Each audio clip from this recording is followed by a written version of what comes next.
We are about to get started in about 30 seconds.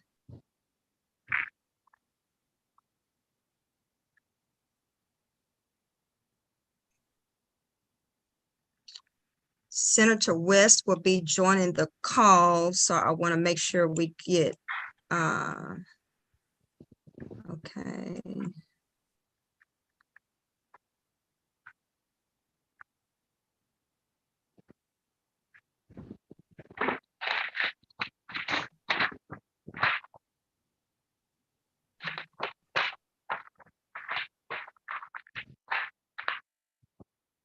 Okay.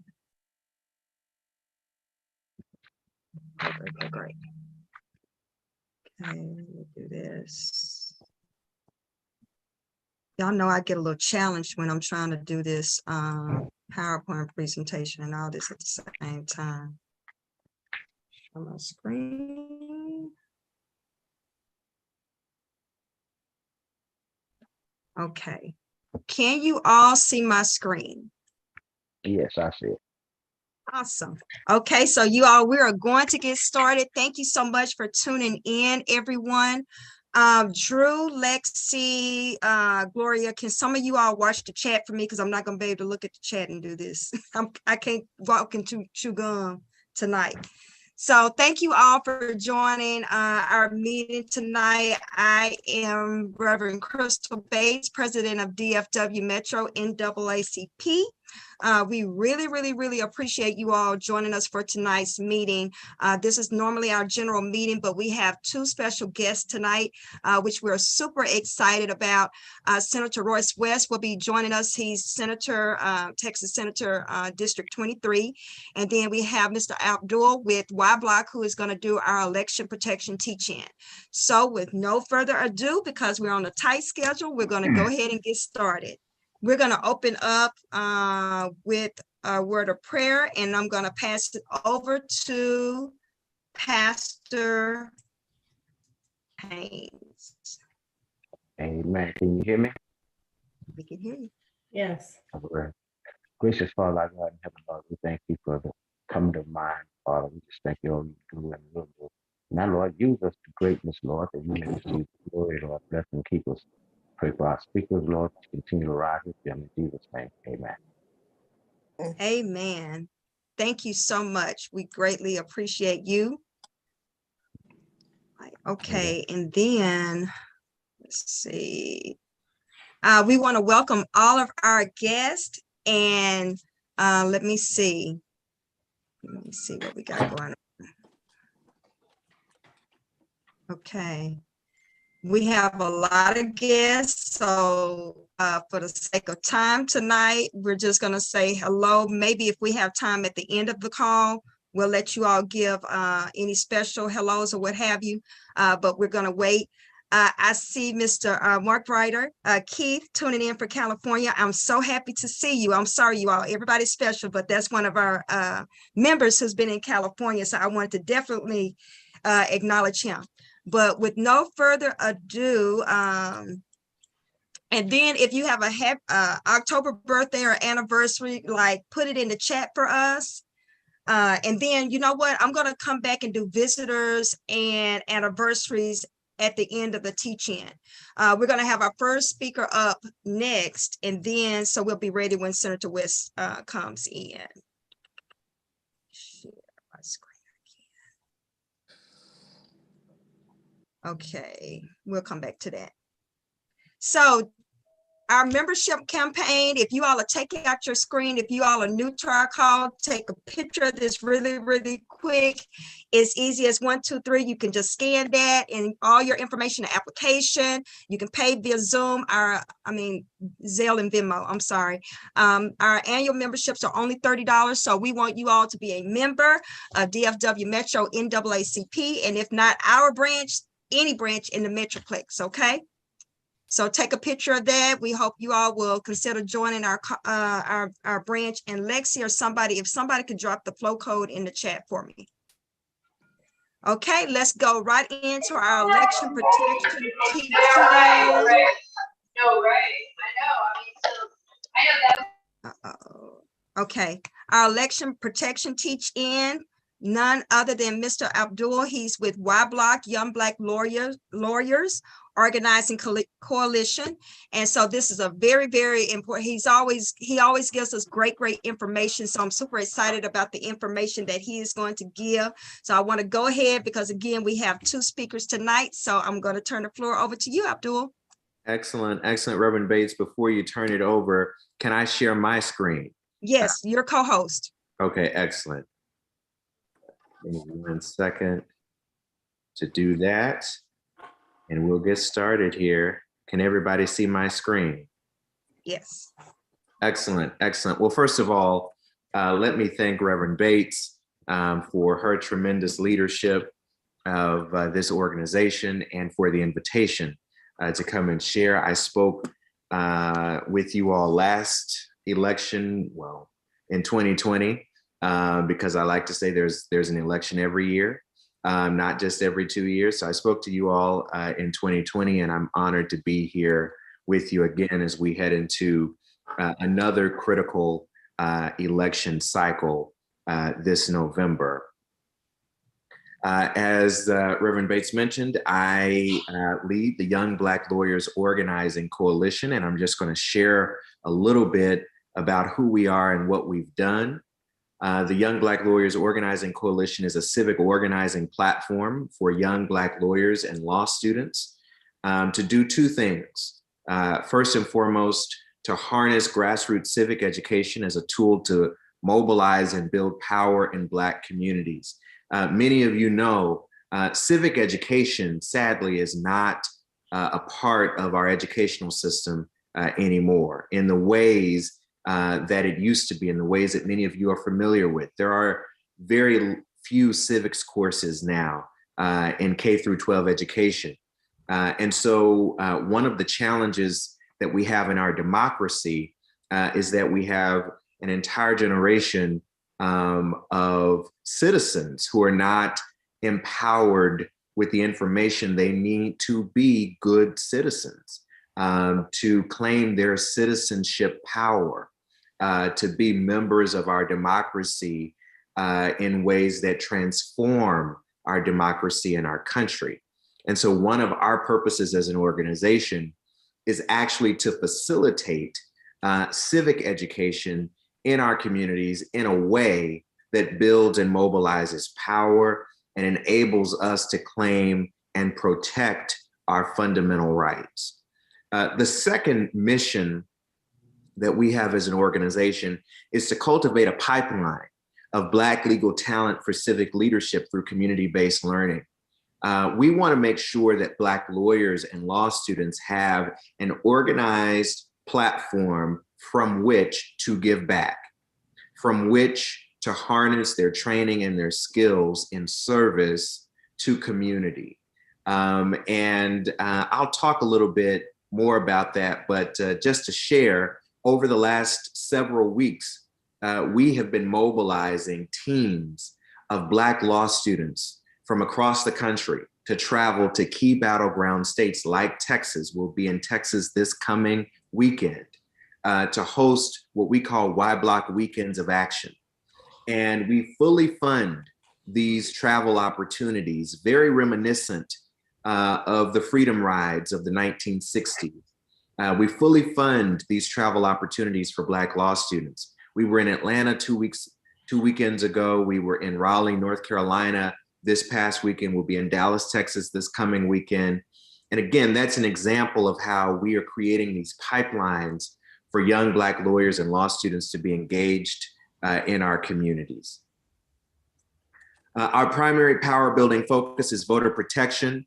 In 2020, when we first connected with Reverend Bates and DFW Metro NAACP, we mobilized Black lawyers and law students across the country to protect and empower over 500,000 Black voters in 7 key states across the country. And we have continued to be on the front lines of the fight against voter suppression and for inclusive democracy. We've done everything from coordinate litigation challenging voter suppression laws to passing out PPE for safe voting to almost 200,000 people in 2020, to filing amicus briefs challenging voter suppression laws, to, again, hosting voter protection education sessions across the country to inform communities of their rights, as we are doing here this evening. So what are our communities facing? What is voter suppression? Voter suppression is laws, policies, and rhetoric that discourage, disqualify, or deny people from exercising their right to vote. Laws, policies, and rhetoric. And it's important for us to see how voter suppression functions both through the formal legal system and through informal systems to deny and disqualify our communities from being able to exercise their right to vote freely and fully. Now, what is the aim of voter suppression? Well, the aim of voter suppression is to maintain a political status quo that has not worked for communities of color and has not worked in particular for Black communities, right? That voter suppression has a very specific focus, and it is tied to limiting our ability to express our hopes and dreams for this country. It is tied to limiting the political influence of particular voting groups. America has a long history of voter suppression. And one of the journeys that I like to take our listeners on is understanding that voter suppression arises in reaction to rising Black political influence and the rising political influence of communities of color. We see this in the post-Reconstruction era. During the Reconstruction era, you have Black people being elected to Reconstruction era state legislatures. You have Black people being elected to Congress. You have Black United States senators during that era. You have Black people contributing to the drafting of Reconstruction era constitutions. Black voters approaching parity, white voters on the voting rolls across the country. And it is in reaction to that that you start to see the emergence of voter suppression laws and policies, that you start to see poll taxes, that you start to see the emergence of whites-only primaries. And this is an important point. The pretext that was used then and the pretext that is used now to justify these voter suppression laws and policies, it was and is fighting voter fraud, right? So the same pretext that is being offered in this moment was being offered in that moment to justify voter suppression laws and policies. So I like to say that the times have changed and the players have changed, but in many ways, the sad game of voter suppression has not changed, right? But Black lawyers and Black communities writ large have always been part of the resistance against voter suppression. And there are three key legal cases there. I won't go into all of them. I'll just highlight one of them. There's a case called Smith versus Allwright. And Smith versus Allwright is the Supreme Court case that outlawed the whites-only primary. Well, Smith versus Allwright was argued by that legal line of the 20th century, Thurgood Marshall. And what I always like to point out is that Thurgood Marshall famously said that Smith versus Allwright was his most important case. Not Brown versus the Board of Education, but Smith versus Allwright. And he argued that Smith versus Allwright was his most important case because it dealt with democracy. And if you get democracy right, you have a chance to get all of these other issues right. If you don't get democracy right, you have no chance of recourse in the other policy areas that are important to our lives. So because of Black political resistance, because of the legal resistance, there is a turning point in 1965. The Voting Rights Act of 1965 is passed and signed into law, and it contains a key provision. It's called the Pre-Clearance Review Provision. We're trying to give you a little bit of education tonight. Pre-Clearance Review, Section 5 of the Voting Rights Act of 1965. And what Pre-Clearance Review did is it required states with a history of voter suppression in their laws and policies to seek pre-clearance by the federal Justice Department before making any changes to their voting laws and policies. So if you were a state like Texas, if you were a state like Georgia, if you were a state like South Carolina that had this lineage of voter suppression laws and policies, you could not so much as make a single change to your voting laws and policies without getting the approval of the federal Justice Department. The idea there was that the federal government would serve as a check on the states that had this history of voter suppression laws and policies. And it worked. You'll see on the side of the screen how well it worked. It worked so well that in some states, you went from single-digit Black voter registration to 70% plus Black voter registration. That is because of the Voting Rights Act of 1965. Barack Obama was elected president of the United States in 2008 because of the Voting Rights Act of 1965. Black mayors were elected across the country because of the Voting Rights Act of 1965. There are 50 plus members of the Congressional Black Caucus today because of the Voting Rights Act of 1965. And perhaps, and actually perhaps is an understatement here, it's because it worked so well that forces on the far right attacked it all the way to the Supreme Court.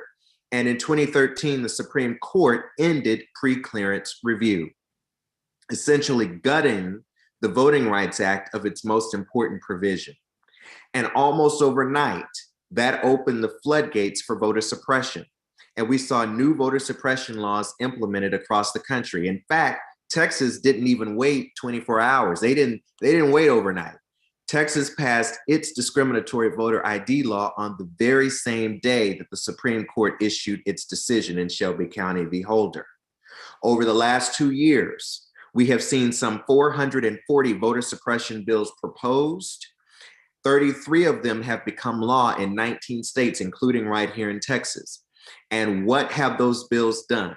Well, right here in Texas, there's a voter suppression law on the books right now that limits a voter assistant's capacity to answer clarifying questions or help a voter with a disability navigate a polling site. There's a voter suppression law on the books right now that imposes harsher penalties for voting-related offenses. There's a law on the books right now that limits election administrators' ability to assist voters. And there's a law on the books right now that imposes new and unnecessary burdens on voting by mail, including new voter ID requirements, right? So why am I telling you all of this? I'm telling you all of this not because I want you to be discouraged by it. I'm telling you this because I want you to know what we are up against. But the next part of my presentation is actually, here's what we can do as a community. Here's what we can all do as voters to make sure that we protect our vote in 2022, that we know our power, that we are able to claim our power, and that we are able to make sure that no one can take our power away from us, right? So the next part of the presentation goes into some key details about this election, and then some key steps, 5 of them, that I want everybody here to make sure we take to protect our vote in this election. We have the power. We have to make sure that we are strategic and focused and able to protect that power. So what are the key dates of this election, right? The first key date you need to know is that you need, if you're voting by mail, right? And that means you are in a certain group of eligible voters who are able to vote by mail. If you are voting by mail, return your ballot by November 8th. And really one of the 5 key steps I want everybody to take is whatever you're going to do, if you're voting by mail, if you're voting in person, however you are voting, do it early. Do it early. Do not pass go. Do not collect $200. Do it early, right? So if you are voting by mail, at the earliest possible moment, return your ballot. The second piece, the second key dates are early in-person voting. Early in-person voting will begin October 24th in Texas and will run through November 4th. We certainly encourage people to take advantage of early voting, and I'll tell you why in just a second. And then, of course, Election Day is November 8th. In-person voter ID requirements. Voter ID is required in Texas for in-person voting, okay?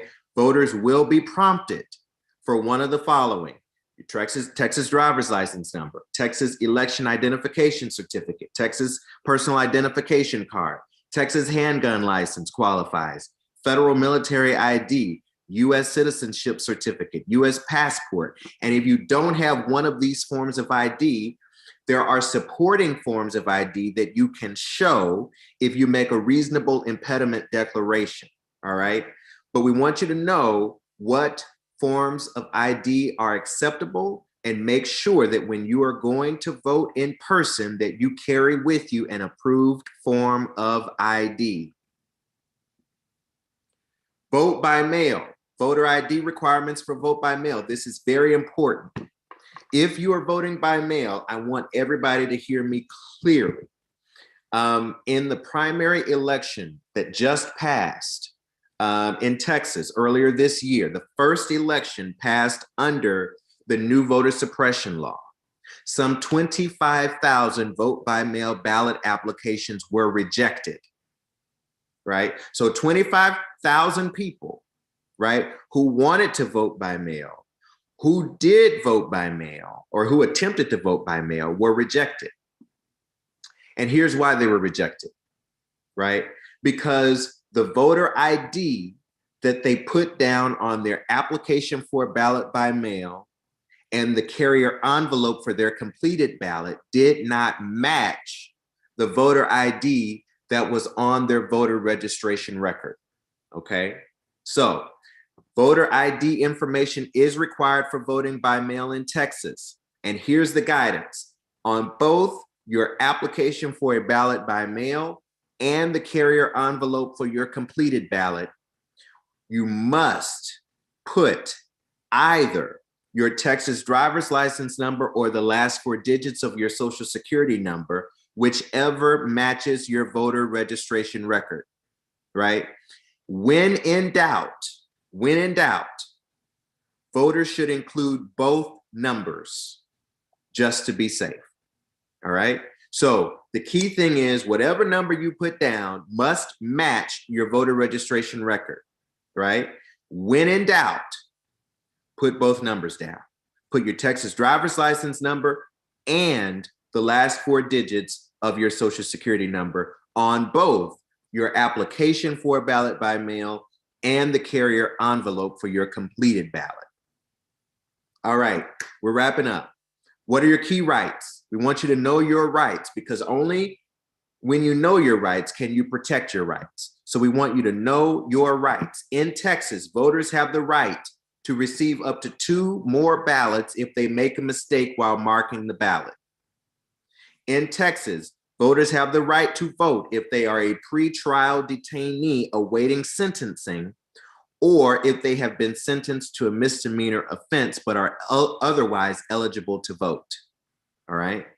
In Texas, voters have the right to vote after serving a felony conviction if they have fully discharged the sentence, including any term of incarceration, parole, or provision, or completed a period of probation ordered by any court.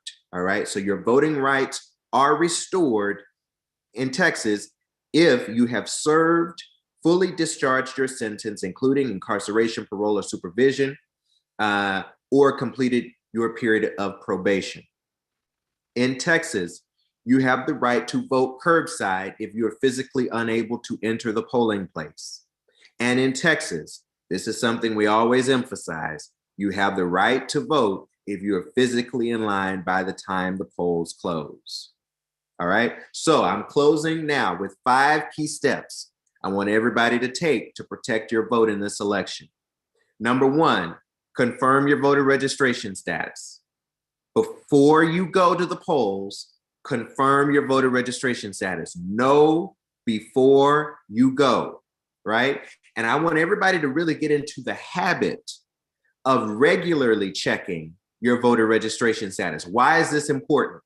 Because if there is an issue with your voter eligibility, if there is an issue with your voter registration status, you don't want to be blindsided by it at the polls. You want to know now so that you can take steps to rectify the situation. All right. So we want to encourage everybody to know before you go.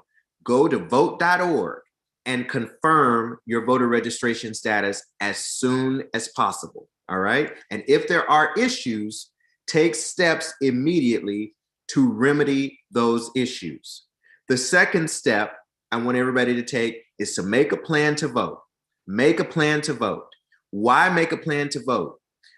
You do what you make a plan to do. You go where you make a plan to go, right? The data shows that if you make a plan to vote, you are more likely to vote. So what does that mean? Know where you're going to vote, what polling place, know when you're going to vote, know how you're going to vote, whether you're voting by mail or voting in person, right?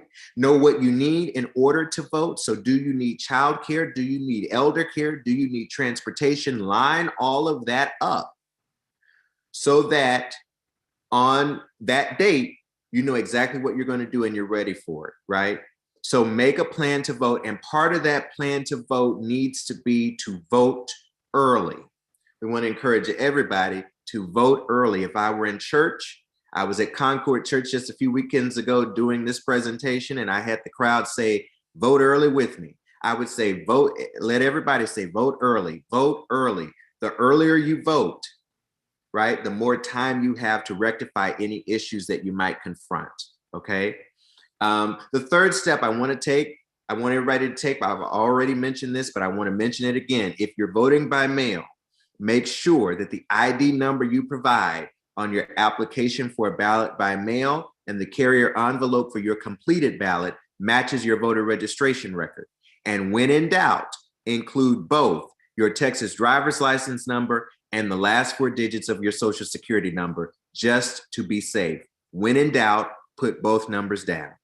Fourth step I want you to take, if you're voting in person, take an approved form of voter ID. We went through the list. Take an approved form of ID. Make sure you have it and know your rights. Know your rights. We talked about your rights. We want to make sure that you're confident in those rights. And then finally, I want everybody to put this number down. Take note of this number. I want you to report any issues that you confront while you're voting to the Election Protection Hotline. It's a nonpartisan hotline of legal volunteers from across the country. We support it. Many other organizations support it. If you call this number with any question, large or small, there is a volunteer on the line who will be able to assist you. That number is 866-OUR-VOTE, 866-687-8683, 866-687-8683. You can call that number and ask them, where's my polling place? What ID do I need? Or you can call that number and tell them, okay, I just got here to the polling place. It's 7 o'clock. The machines are supposed to be up and they're not up. They're not running. The machines are not working. Somebody told me I had to leave the line even though I was there by the time the polls closed. I'm being intimidated at the polls. I just was told that my name is no longer on the rolls. Whatever the issue might be, there's a legal volunteer on that line who can help you protect your vote. 866-OUR-VOTE. Those are the 5 steps I want to encourage everybody to take to protect your right to vote. My name is Abdul Dasunmu. I'm with the Young Black Lawyers Organizing Coalition. We are not providing legal advice. Nothing I've said is legal advice. It is just general informational resources that we believe and we certainly hope will be empowering to all of you as you vote in this critical election. Thank you so much. Thank you so much. We really appreciate that information. Do you have a few minutes to take some questions? Absolutely. Okay, great. I'm going to let the first person, whoever unmutes first, let's go with Mr. Underwood. I think I saw a question. So the rights of formerly incarcerated felons, those rights are automatically restored after they come out parole or probation? The rights are restored. The rights are restored, but they do need to re-register. Okay. So do they have to do anything with the state, other with the state, or just fill out a new voter registration application? Just fill out a new voter registration form. Just fill out a voter registration form, and they will be able to reclaim their right. Okay, good. Thanks for that question. That's a great question. I think, who else has a question? Miss Patricia, you want to unmute? Yes, one of my friends received 2 different ballots when she applied for the vote by mail option. So we weren't sure. She was asking me, do I just shred the extra one or do I turn it in? And I said, well, I would call the election department if I were you, but you might know the answer. So Well, I would. I think that your advice was probably the best. I would just call her local county elections department and let them know that she received 2, and ask for specific guidance on that. But I think you gave her the best advice. okay, thank you. Okay, Dr. Cobb thank you so much for that question, Patricia and Mr. Underwood. Dr. Cobb? I'm going back to the formerly incarcerated felons who have completed all their requirements on parole or probation. Mm-hmm. Do they no longer have to have that statement? You know, we used to call it the white paper. Do they no longer have to have that in Texas in order to register to vote? Because we were told that if you want your rights fully restored, you also have to have that authorization from the state of Texas. Is that no longer true? It is my understanding, and I'll get additional clarity on this and maybe send it through Reverend Bates. But it is my understanding that is no longer that is not required. That they are automatically, their rights are automatically restored upon completion of that sentence, whatever it entails, and that they need only at that point to re-register to vote. But I'll get additional clarity on that and share it with Reverend Bates. Thank you so much for that information. And also, Kimberly has dropped some notes from the presentation, some of the high points that Abdul shared. Thank you so much, Kimberly, for sharing that information. And if we have one pressing question, we'll take one more question. Our second speaker is on the call. Yeah. Go ahead. I just wanted to ask something real quick. Now, isn't it correct that if you are having some type of problem that you can't get resolved, doesn't everyone have a right to ask for a provisional ballot? And Yes, you do. You do have the right to request a provisional ballot if there is a dispute regarding your eligibility or your status. Absolutely, you do. Obviously, our mission is to make sure that everybody is empowered to successfully vote a regular ballot. Because here's the thing about provisional ballots. As all of you know, there are issues with provisional ballots. Mm-hmm. And often there are requirements in terms of curing those provisional ballots. And often people don't follow through on that. So we want, as a first resort, everybody to make sure they have the resources they need to vote a regular ballot in this election. But as a last resort, if you're there and there's a problem and an issue, make sure you do not leave without voting a provisional ballot, at least a provisional ballot. Okay. And then just make sure that you know any steps that you need to take to follow up on that provisional ballot. Thank you so much for that information. I told you all this is great information. Everybody on the call is going to vote early. Also, I always say put 3 on it, meaning that you're going to call, text, holler at them, whatever you want to call it, and get 3 other people to call. And just as he spoke about making a plan, having your plan in place before the election, go ahead and reach out to those other people and make sure they are also making a plan and get them in position to make sure they go vote. Matter of fact, y'all go have lunch and go vote together. Also, Ballotpedia, also Legal Women's Voters. Those are sites that you all can use to get unbiased information about the different candidates that are running. So again, that is Ballotpedia and also Legal Women Voters. Keep those always in your, and remember, you can't take your cell phones or anything in there. So go ahead and do your homework. If you want to be lazy, that's okay. I prefer that you don't, but if you got a lazy moment, find you somebody, get your cheat sheet and ask somebody that you trust who they're voting for. Whatever it takes, get out and vote. So with and no please further, print Crystal, tell them they can print their ballot out and study it before they even go. So we need to print the ballots out also. Yes, print it Your out own. and take it with you. Print it out and take it with you. So, okay, there we go. So thank you all. I appreciate everybody tuning in tonight. We're going to go ahead. Our other special guest is here, none other than Senator Royce West. So we're going to go in and give him the floor again. Thank you, Abdul and Wablock, for this amazing presentation. You have continued to come do this with us every year, and we learn new information every year. So thank you again. We're turning it over to you, Senator West. Okay, Crystal, thank you very much. And Abdul, great job. I had a chance to listen to a portion of what you're doing. Keep on doing what you're doing, okay? And make certain that you train up someone to follow you in the work that you're doing also. You know, I find myself kind of conflicted this evening.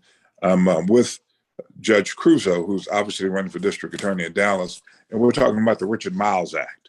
And for those of you that don't know, Miles Act, it was a bill that was brought to me by the district attorney that I, along with State Representative Raphael and Chia, passed. And it's essentially what it is that in many instances, evidence is not turned over and people end up getting indicted and convicted because evidence was not turned over to the district attorney's office that's charged with turning the evidence over to the defense if it's evidence that could lead to exoneration.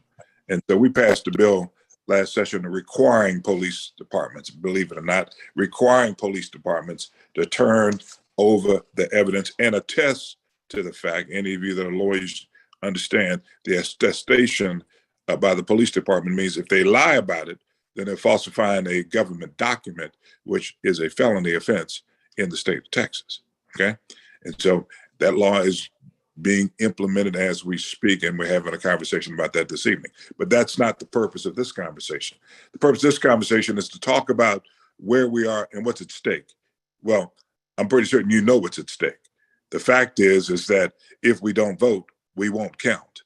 Now, Senator, what are you talking about? The fact is that the Republican Party has taken over the state of Texas. They control the executive branch, the judicial branch, and the legislative branch. And we have an awesome opportunity, if we turn out to vote, to begin changing the levers of power.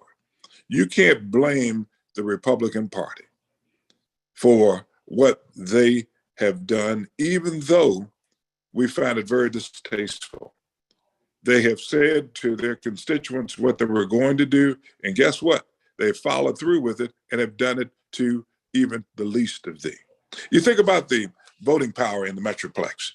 You know, and I'm gonna take it from 2018 in Tarrant County and also in Dallas County, to kind of give you an idea of what our voting strength is if we decide to vote.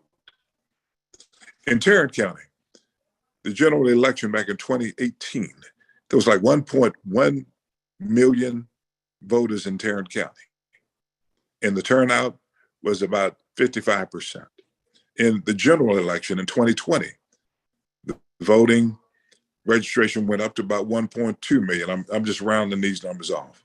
And 69% of all the registered voters voted in Tarrant County in 2020 general election. In 2022, which was the primary this year, there was an increase also in the voter registration there in Tarrant County, some 120,000 voters, a slight increase, not a couple of thousand people. And the voting for the primary, though, it went down.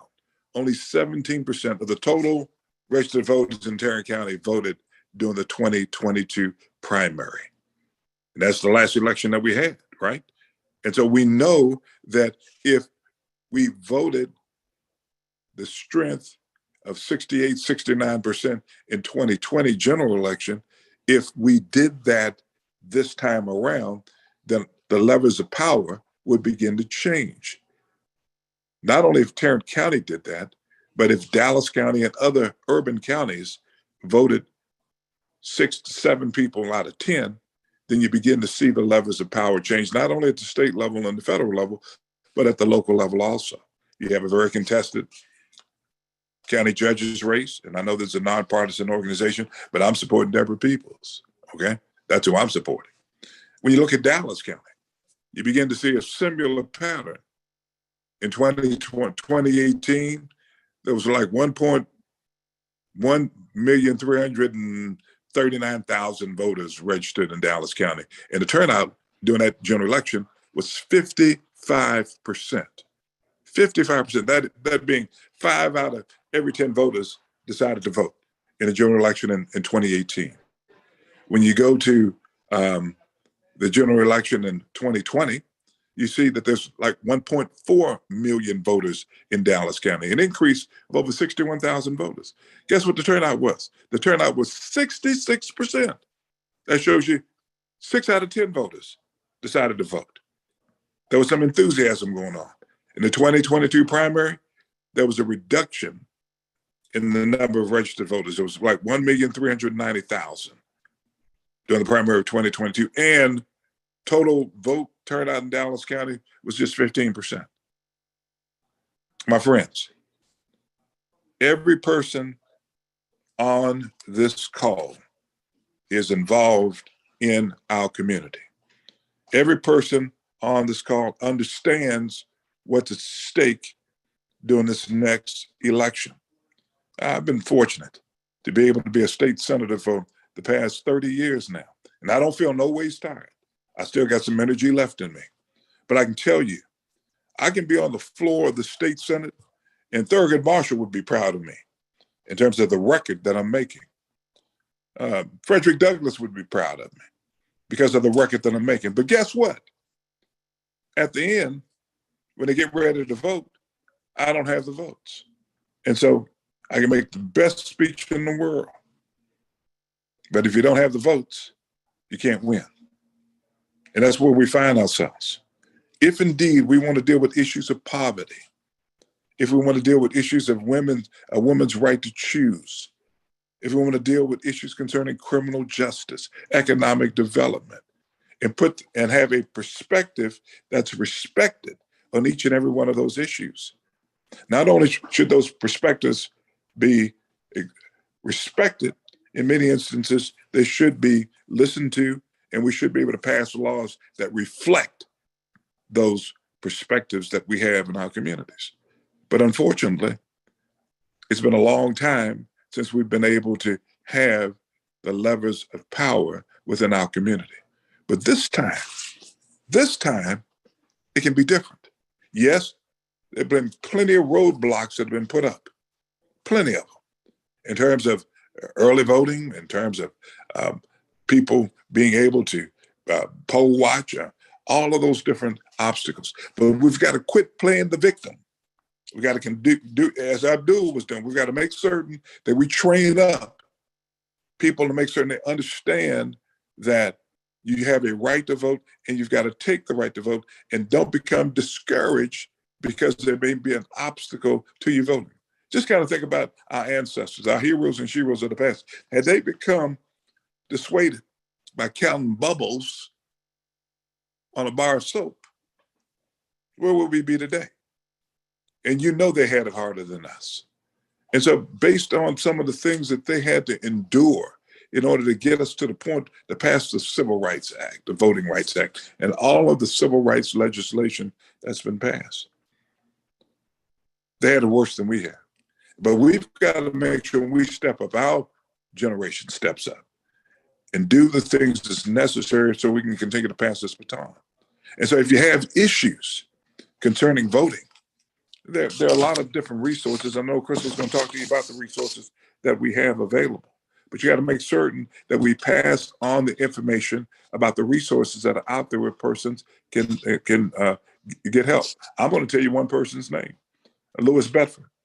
Louis Bedford is my general counsel in the state senate office, and you can contact him. You can call the state senate office, or you can call the law office in order to get Louis's information. I think Louis is on the call this evening, so Louis, please put your number in the chat. And we have several different nonpartisan resources that you can utilize also. Unfortunately, I'm not at a position where I can just give them to you at this point. But again, Lewis, I ask you to put those in the chat to make certain persons know that, but know what the information is and how to get in contact with individuals. The fact is this, my friends, it's up to the people on this call to make certain that we work with other interest groups.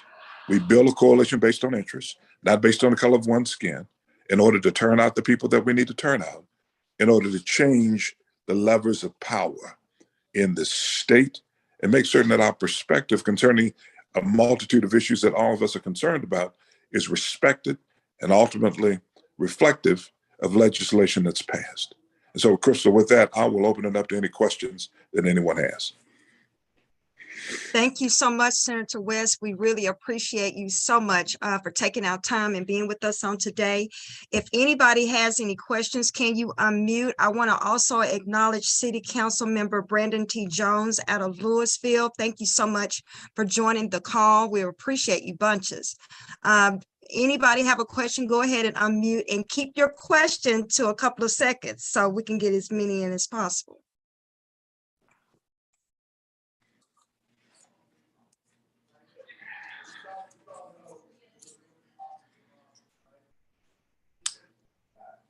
Okay, since nobody has a question, this is Gloria, and I apologize for not showing my face, but you wouldn't want to see it right now.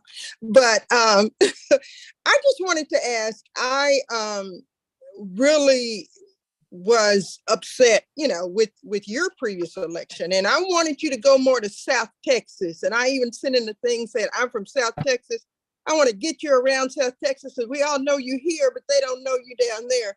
So I just wanted to say, you have support, but we got to get you out there. So when you go next time, I'll take you to South Texas, okay? I look forward to it, Gloria. And again, about this, we lost the runoff by about 30,000 votes statewide, okay? 30,000, that's all, okay? And we had those votes right in the African-American community of the state of Texas. You think about this, Texas, and some of you probably know this, others don't. Texas has more African Americans than any other state in the country. Let me say that again. There are more African Americans that live in the state of Texas than any other state in this country. But we still are not flexing our political muscle in the manner in which we need to. Senator West, with that being stated, we do have a few people on the call that are from East Texas. I'm originally from Longview, so I got my Longview people in here that are supporting us. What you stated about the number of African Americans just in the state of Texas, we have a lot in East Texas. And I know they would want to know, do you have any suggestions? I know I've did as much as I can from a distance, but I need people on the ground to do some things too. So any advice that that will help us mobilize there and even here with helping to get people out to vote? Sure. A couple of things. You've got to get your Divine Nine. The Divine Nine in our communities is very important. And I know that you have them in Smith County. I know that you have them, in Tyler, Longview, all over the place in East Texas. So the Divine Nine needs to motivate, needs to activate. Obviously, the chief or the main institution in our community are the churches. And so we've got to make certain that the churches mobilize. There's no great secret about this. If we maximize the number of votes that we have in Longview, in Kilgore, and Marshall, in Tyler, those cities down there, we'd have more input into the decision-making process. The fact is this, we should be able to put together another senatorial district where African Americans have a significant opportunity to elect a candidate of their choice. And it should be based in Southeast Texas, which means it needs to be in East Texas and Southeast Texas, down there by the Beaumont area. We should have at least one more African American in the state senate. But again, it gets down to making certain we turn people out to vote and that we utilize the power that we have. If we're able to get a change in leadership in the state, we can do what they call listen to me now, mid-decade redistricting. Okay? They did it, Republicans did it back in 2003. That's when myself and many of my colleagues had to leave the state of Texas and go to New Mexico to try to stop their redistricting. But in the past, I mean, in the end, they were successfully able to do it, and the Supreme Court upheld it. So the law is in place. The only thing we need to do is to make certain we turn out to vote. Okay, easier said than done. You're right. But if the person's on this call, redouble your efforts. Make certain that we come up with some creative ideas to get the students out there at Texas College, at Jarvis College, at Wiley College. Get them out. Make certain that they are registered to vote. And obviously it's too late for the registration right now, but make certain that those that are registered to vote, that they actually turn out and that they vote. Either they're voting by mail or get them back home to vote, or they need to be voting in the location where they are, assuming they're registered there. I have a question. Good evening, Senator West. This is Candace Wicks with the National Panhellenic Council of Dallas. Member of Delta Sigma Theta Dallas Alumni Chapter. Good evening. I would like to ask one question. Okay, so we have election. What are going to be the top 2 issues the day after the election that we need to be aware of? The top 2 issues. Very good question. Education is always the top issue because they're going to be coming with, well, let me be a little broader than that. You can believe that the cultural war will continue, and it will manifest itself in CRT, which is really not even taught in schools. But you will notice that the State Board of Education will be attempting to adopt different types of what they call TEAC standards associated with social studies and what can be taught and what can't be taught. That's going to be a big issue. Cultural issues as it relates to, we got to look at what is going to be planned for being able to vote. So voting laws, we're going to deal with that. We're going to end up having to deal with this age-old criminal justice issues. And my position is going to be, how do we get more people reintegrated back into society? There'll be an issue, Candace, concerning whether or not 10-year-olds, kids under 10-year-olds, under 10, should be cuffed and put in detention in our schools. So that's just on that end. We've got to look at the immigration issue. That's going to continue to be an issue. We've got to look at a woman's right to make decisions concerning her health care. After 50 years, the Supreme Court overturns that. And we got to be very careful about some of the statements that were made by Corning and also Frederick, Clarence, Uncle Tom, Clarence Thomas, okay, about revisiting some of the previous decisions made by the Supreme Court, Brown versus Board of Education, just to name one. So we've got to look at those types of things. You can be assured there'll be other issues that are going to be coming up. Let me say this. Do you realize, being that you're Delta, that you realize that there has never been a building, my friends, named after an African American that's in the state capitol complex until now. And I'm working with Cheryl Cole, who's a Delta and a state representative out of Austin. We're able to pass a resolution naming the first building after an African American, which will be dedicated on December the 10th. We'll get you that information, and hopefully we can get a strong showing. The building will be named after Barbara Jordan. Secondly, we were able, all these things are symbolic, but I think you ought to know it. When you look at the state Senate and the portraits in the state Senate, you see a bunch of Confederates on those walls, okay? And you'll still see them. In fact, the reality is where I sit when over my shoulder is a Confederate general. But this session, we were able to get the lieutenant governor to agree to put a portrait of another African American on the Senate walls. And that's going to be Opal Lee. And so we're hoping that by when the session opens up, that we'll be able to hang that portrait of Opal Lee. Thank you. Do we have another question? Okay, Dr. Cobb is asking, what will the priorities for the upcoming session be in January? I can tell you what my priorities are. If you're asking what will the priority be, the priorities will be what the lieutenant governor, the speaker comes up with. I can tell you that one of my priorities is making sure we do cut property taxes. I mean, property taxes, my friends, are drowning a lot of people. You can be assured again that those educational issues that I mentioned, Doc, will be addressed. I'm going to be addressing the issue concerning what we call kinship care. What does that mean? That means that I passed the law, it's been like 10, 15 years ago, to allow for kinship care.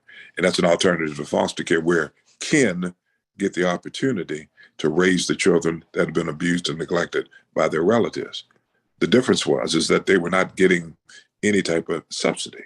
So I was able to make certain that we found money to provide those subsidies. But those subsidies are a little bit of nothing, okay? And so this session, what I'm going to do, is going to be one of my major objectives, is to make certain that relatives get the same subsidies that foster care parents get in order to take care of those kids.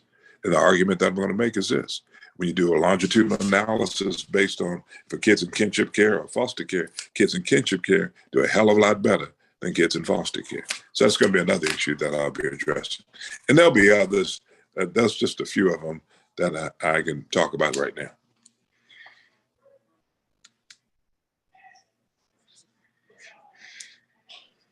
Thank you so much, Senator Witt. Go ahead. I'm sorry. This is Brandon Jones, City of Louisville. I know you generally have a Black Legislative Caucus during the session. Do you know about what time that'll be so we can get more people involved in that? Brandon, thank you. It's nice hearing your voice. Look forward to seeing you soon again, too. And if you hadn't already been reached out to, we're going to have the elected official brunch the Monday before Thanksgiving. Okay. But there will be a caucus. The Black Caucus will be in February.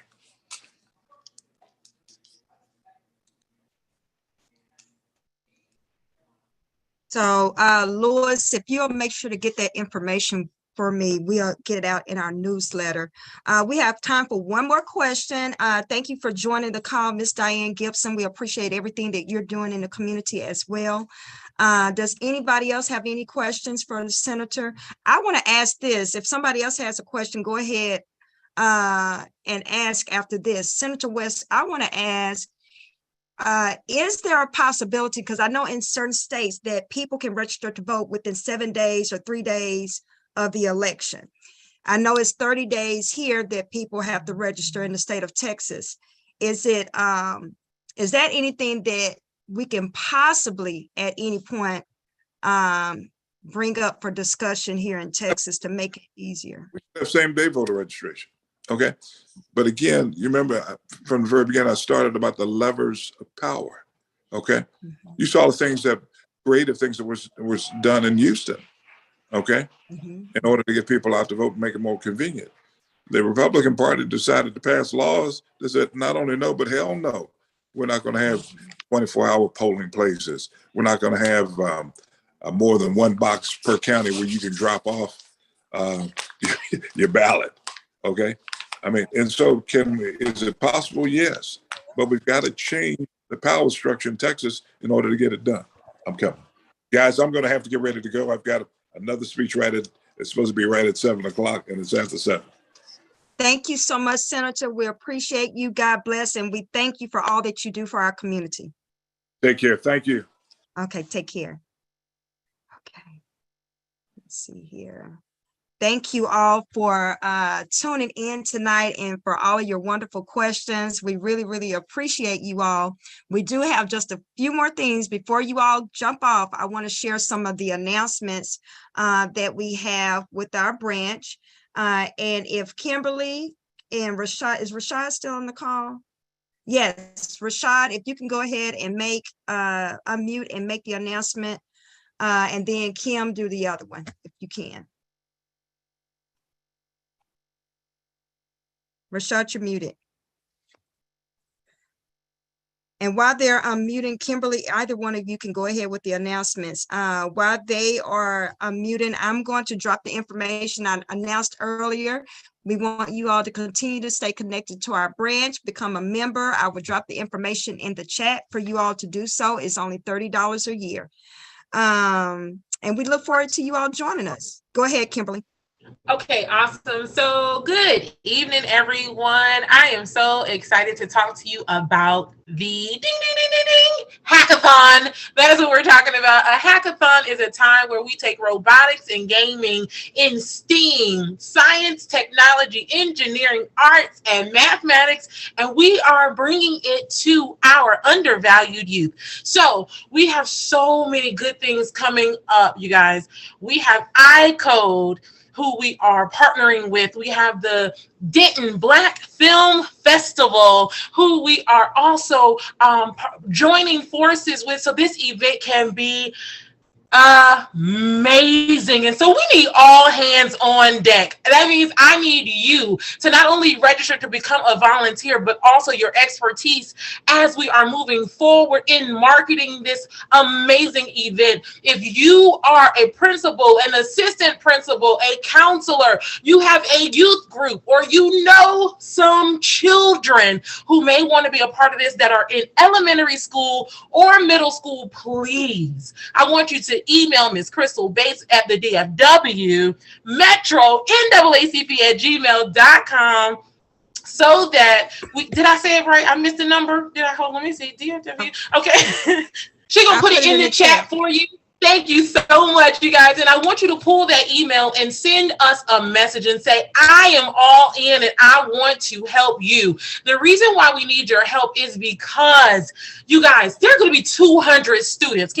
I want you to repeat in your mind, 200 students that will be impacted by STEAM.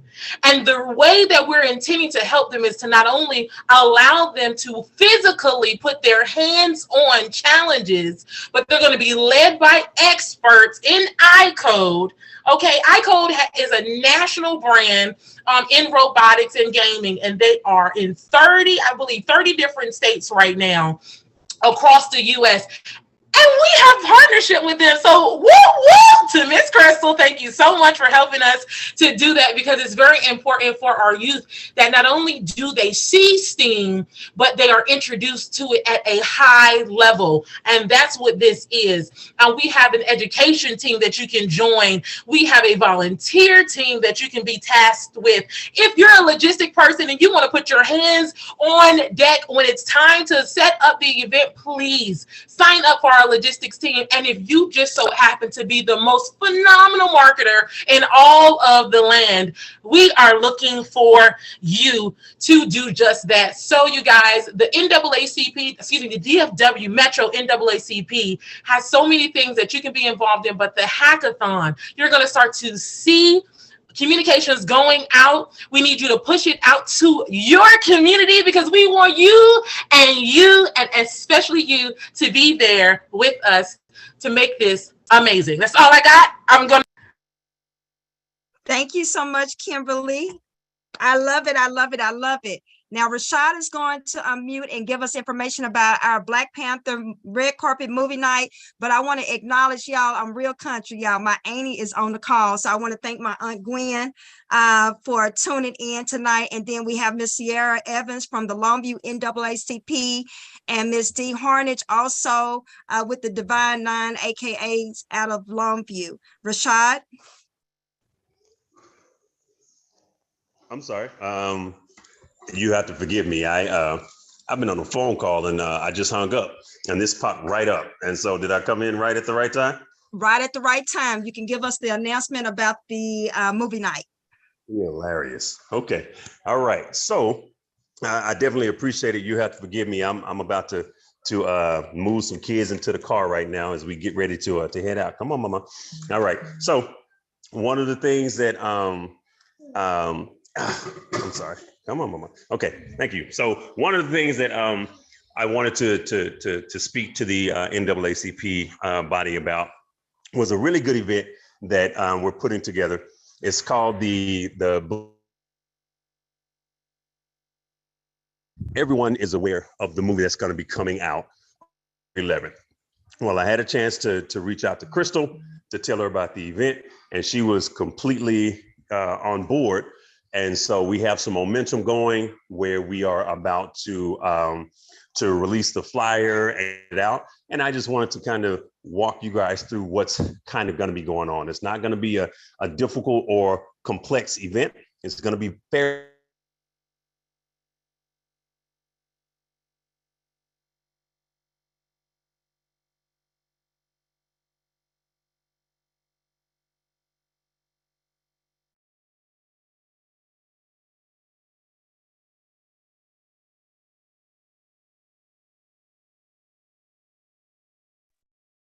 I think we lost you, Rashad. We are going to meet between the hours of 3 p.m. at 6 p.m. And so what we're doing, we are meeting there right in front of the Cinemark movie theater. And the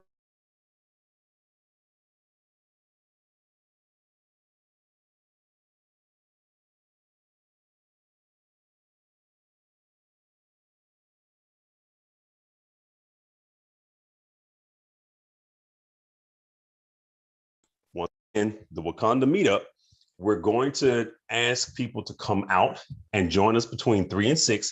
We're going to have vendors there. We're going to have a 360 photo booth. So we're going to be taking some videos and some pictures. And we're going to try to see if we can get red carpet and try to get some media attention out there as well. The mall is very excited about having us there. And they look at this event as the first of many events that they'll be partnering with the NAACP with. And so what we're asking for all of the members to do is when the flyer comes out, to basically just pass it out and let people know that, hey, we're going to be at the mall on the 12th from 3 to 6. And we're just basically going to be gathering in preparation to watch the movie. There's a QR code that is on the flyer that you can scan that takes you directly to the Black Panther movie ticket selection area, and you can go and get tickets anytime throughout that day. And so we're recommending that people go and get their tickets early because the movie will sell out. And then either before or after you go see the movie, just come hang out, meet people, network, have a great time, spend some money with the vendors. And this is also going to be a fundraiser for you guys. And so with you as the NAACP, people are probably going to be asking questions. And so we're just asking that we have some representation there besides just Crystal. So people can find out who the Dallas metropolitan area NAACP is, right? And so I'm sure you guys are aware whenever the NAACP is attached to something, people get excited about that, right? And so we just want to have some good friendly faces out there for the event when people start inquiring, because it's also a good opportunity to increase your membership base as well. Most of the people that are going to be attending are going to be residents of that area. And if they're residents of the area, then I'm sure they would fit right in, being a part of your particular chapter. And so, it's basically as simple as that. We're not going to make it too complex, too challenging. Just an opportunity to get out for us to meet people, dress up, take pictures, and just have a good time. So does anyone have any questions about it?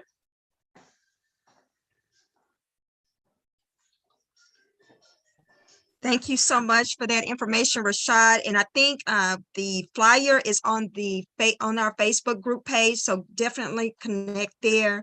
And if somebody on the flow code information that I dropped earlier, you can get to our Facebook page. Mr. Underwood, if you want to give information about the upcoming PAC need for volunteers. Yes, so obviously the election is coming right on us, and important dates to remember are mail-in ballots. You can still apply for a mail-in ballot up till October 28th. They need to be mailed and postmarked by November 8th, election day. As long as you get it in the mail by that date, it will be counted. Early voting begins on October 24th. So we're still about education, even though the registration deadline for this particular election has passed. We're still going to be registering voters. So there's always going to be new elections coming up for Denton, Dallas counties, and we're going to still be educating. We're still going to be mobilizing. So we still need your help in volunteering in our events. One way that you can help the community out is to volunteer as a poll worker. My last application took about a day to get approved, so that is a way that you can help out the community in for the early elections or for election day itself. So we definitely need workers. Our next official event is Trunk or Treat in Grapevine at the Mustang Panthers Stadium on the 29th of October. So it is a great event where a lot of different organizations will be out and handing out candy to kids. It's a family-friendly event. It's a good time for us to get exposed to the rest of the community. We need a couple of volunteers to work the table to handle voter registration or membership or just information about what the NAACP is doing.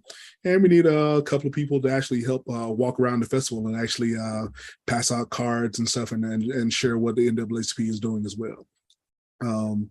We also have opportunities to work Mavericks games. We have opportunities to work Souls for the Polls for this season.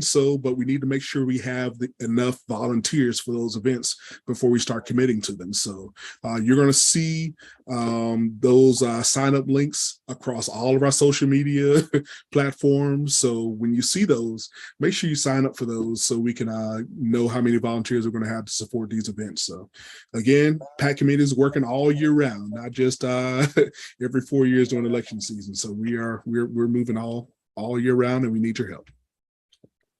Thank you so much for that information, Mr. Underwood. So Kimberly, Rashad, and Mr. Underwood, we appreciate those announcements. Again, you all check our Facebook page and then take a picture of this information. The Texas State NAACP convention is coming up next week, the 26th through the 29th. We will make sure that someone drops that information. Drew, if you could put that information on our Facebook page, please. The information is also in our newsletter. Mark your calendars for November the 7th. That's when we have all of our breakout meetings for our different committees and teams, okay? So when you see joint team meeting, that means we're just having them all on one day because it was running me ragged trying to be in all of these different meetings every day of the week. So we have all of our meetings, education, political action, communications, all of those meetings are going to be on the same day. It's via Zoom. And actually I have 6 o'clock there. That is incorrect. That meeting is at 7. Tune in at 7 and you can go into the breakout rooms. And also our next general meeting is going to be on November the 15th. Also, there are people that are still registering for Souls to the Polls. That information is also in our newsletter. If you have an organization, church, or group that wants to meet on that Sunday, October the 30th, and travel to the polls together, we encourage you to do so. That is all of our announcements for today. Take a picture of this. If anybody needs any legal assistance, we encourage you to connect with Friendship West. They are partnered with DVAP, Dallas Volunteer Attorney Program. They have free legal service. Take a picture of that and share that information with everyone. And if you missed your the email, the newsletter, check your spam folder because it's probably there hiding. That's it. So listen, that is our meeting for tonight. Let me stop sharing. Thank you all for tuning in. If anybody has, so we have some election stuff. So if you're a member, please stay on. We're going to turn it over to Alexis. Again, if you all did not get the information, please opt in for our newsletter. And from the bottom of my heart and from the rest of the DFW Metro NAACP family, we appreciate all of our guests for tuning in tonight. We pray that you don't be a stranger, that you'll continue to connect with us. And we are grateful for you all to have been here. And this was some really great information. Y-Block's presentation with the election protection teaching was wonderful. The information that Senator West gave us was amazing. And you all asked great questions. So we look forward to seeing you all support some of the many activities that we have coming up. You all have a blessed evening. If you are a member, please stay on the call because we have some important election stuff that we need to take care of, and it's only going to take a few minutes. So if you are a member, please stay on. Anybody else can stay on too, but you just can't vote in this information. Go ahead, Lexi. And thank you again, Aunt Gwen, for tuning in. I love you. She's Hey gonna kill me. everyone, this is Lexi. I'm the current unit secretary. We have elections coming up for our branch officers. If you were at our joint meeting, this past meeting, we nominated a committee for elections. So that consists of me, Drew, Bridget, Kay, and Gloria. So when we're nominating today, one of those other 4 people will have to second my nominations. We did have 2 nominees email us consent forms, and that is our current president, Crystal Bates, and our treasurer, Monica Miller. They will be rerunning for their positions. So first, we're going to start with our president nomination. I'd like to nominate Crystal Bates as our president for the next year. Do I have a second? I second the nomination. Thank you, Drew. Does anyone oppose the nomination? Okay, next we'll move into the treasurer position. I would like to nominate Monica, now Underwood, former Monica Miller, as our treasurer. Do I have a second? This is Gloria. I'll second. Thank you, Gloria. Does anyone oppose? Okay, and I just want to run through the rest of the positions that we have available if anyone would like to run. We have secretary becoming available. We have vice president becoming available. So if anyone would like to run for those positions, please drop it in the chat now and I'll have you sign a consent form.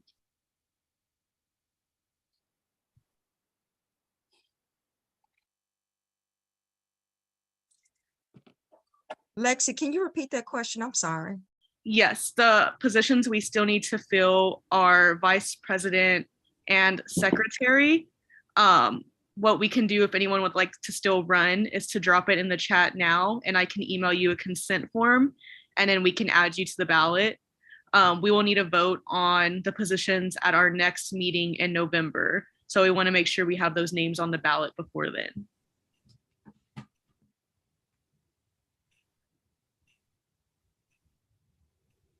Okay, if we have no names in the chat, then the ballot we will be submitting to the branch is Crystal Bates for president and Monica Underwood for treasurer. If anyone would like to fill the void positions, just send me a message or email and we can work out the consent forms and get you on the ballot before our November meeting. Do we have people that are interested in those 2 positions? We have Crystal not or anybody or? Yeah, we've not received any interest yet. So those positions are open for anyone who is a member now and would like to run for them. Patricia has a question. Although I know it would be great to have those positions filled, is it necessary to have a vice president? Because I know some organizations don't have them and it's not required on their bylaws. We currently have been going without a vice president. So I think if we needed to pick one or the other, the secretary position is more pertinent because that is who enters all the memberships in. But we like to have both filled if possible. Right. Thank you for your question, Patricia. Okay, Lexi. Okay, that's all I had for you guys. If y'all have any questions, just send me an email or message me on GroupMe. I'm in all of the GroupMe chats. And then also the DFW Metro 2020, and also most of you all have my phone number. Contact any of us if you, especially like she said, the secretary position we're in desperate need of, secretary 1 and 2. Secretary and then first secretary, and then also we need an assistant treasurer for sure as well. So let us know if that's all, Lexi. That is all. Thank you everyone for staying. Okay. Thank you all. Have a blessed day.